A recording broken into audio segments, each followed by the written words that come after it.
ചിലരൊക്കെ ഇപ്പൊ സമൂഹത്തോട് പറയുന്നുണ്ട്, മരിച്ചുപോയവരൊക്കെ നമ്മുടെ വീട്ടിലേക്ക് കയറി വരുന്ന ദിവസമാണത്രേ റജബിലും ശഅബാനിലുമൊക്കെ.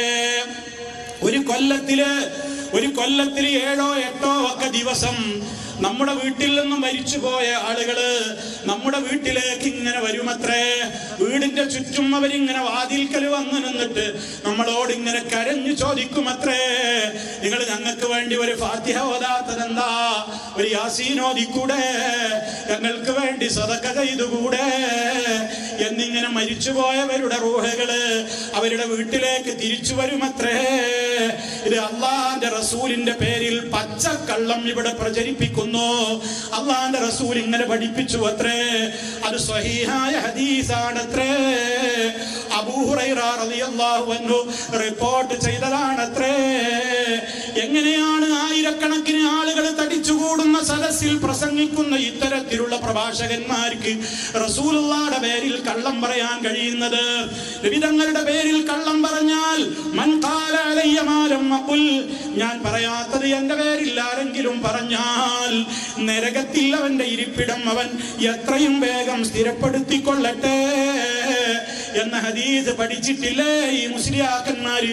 തെക്ക് ഭാഗത്തുള്ള ഒരു മുസ്ലിയാര് അയാള് പ്രസംഗിക്കുന്ന പച്ചക്കള്ളം, റസൂലുള്ളാഹിയുടെ പേരിൽ കള്ളം, അബൂ ഹുറൈറ റളിയല്ലാഹു അൻഹുവിന്റെ പേരിൽ കള്ളം പറയുന്ന അത് നിങ്ങളൊന്ന് കേട്ടോ, ബാക്കി ഞാൻ പറഞ്ഞു തരാം. മരണപ്പെട്ട് കഴിഞ്ഞാൽ നമ്മുടെ റൂഹ് എന്നാണ് തിരിച്ച് വീട്ടിലേക്ക് വരുന്നത്? 7 രാത്രികളിൽ നൗഷാദ് ബാക്കവിയുടെ മകൻ മുസ്താഖ് അഹമ്മദിന്റെ റൂഹ് ഞങ്ങൾ താമസിക്കുന്ന വീടിന്റെ വാതിലിൽ വന്ന് നിന്നിട്ട് ഞങ്ങളോട് കരഞ്ഞുകൊണ്ട് ചില വർത്തമാനങ്ങൾ പറയും. 7 രാത്രികളിൽ നിങ്ങളുടെ മരണപ്പെട്ടുപോയ ഉമ്മ, നിങ്ങളുടെ ഉപ്പ, നിങ്ങളുടെ സഹോദരങ്ങൾ, നിങ്ങളുടെ കൂടപ്പിറപ്പുകൾ എല്ലാവരും അങ്ങനെ വരുമെന്നാണ് സ്വഹീഹായ ഹദീസാണ്. അബൂ ഹുറൈറ റളിയല്ലാഹു തആല റിപ്പോർട്ട് ചെയ്യുന്ന ഹദീസ്. നമ്മളെ വീട്ടിൽ നിന്ന് മരിച്ചുപോയ ഉമ്മ, ബാപ്പ തുടങ്ങിയിട്ടുള്ള എല്ലാ ആളുകളും നമ്മുടെ വീട്ടിലേക്ക് കയറി വരുന്നു. അവർ കൊല്ലത്തിൽ 6-7 ദിവസം വരുന്നുണ്ട്. അള്ളാന്റെ റസൂല് പറഞ്ഞിട്ടുണ്ട്, സഹീഹായ ഹദീസാണ് എന്നൊക്കെയാണ് ഇയാൾ തട്ടിവിടുന്നത്. ഒന്ന് ആലോചിച്ചു നോക്കണം സഹോദരങ്ങളെ. ഇത്തരത്തിലുള്ള ആളുകൾക്ക് ഇതവർ സമൂഹത്തോട് പരസ്യമായി പ്രസംഗിച്ചതല്ലേ? അതുകൊണ്ടാണ് ഇവരെ ഇട്ടുകൊണ്ട് പരസ്യമായി നമുക്ക് പറയേണ്ടി വരുന്നത്. അവർ സമൂഹത്തിൽ തിരുത്തണ്ടേ? മുത്ത് മുസ്തഫ പഠിപ്പിച്ച സഹീഹായ ഹദീസ് എവിടെ?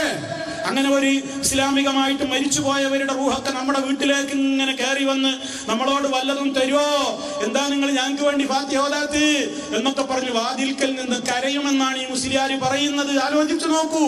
എന്നിട്ട് നമ്മൾ വല്ലതും കൊടുത്താൽ സന്തോഷത്തോടെ അവർ ഖബറിലേക്ക് ചിരിച്ചുകൊണ്ട് പോകും. ഒന്നും കൊടുത്തില്ലെങ്കിലോ അവർ വല്ലാത്ത സങ്കടത്തോടെ കരഞ്ഞുകൊണ്ട് ഖബറിലേക്ക് പോകും. എന്നിട്ട് അല്ലാഹുവിന്റെ റസൂല് പറഞ്ഞു എന്ന് പച്ച നോണ പറയുക. അതുകൊണ്ട് ഇത്തരത്തിലുള്ള ആളുകളും ഈ സമൂഹത്തെ ഏറ്റവും വലിയ അപകടങ്ങളിലേക്കാണ് കൊണ്ടുപോകുന്നത്.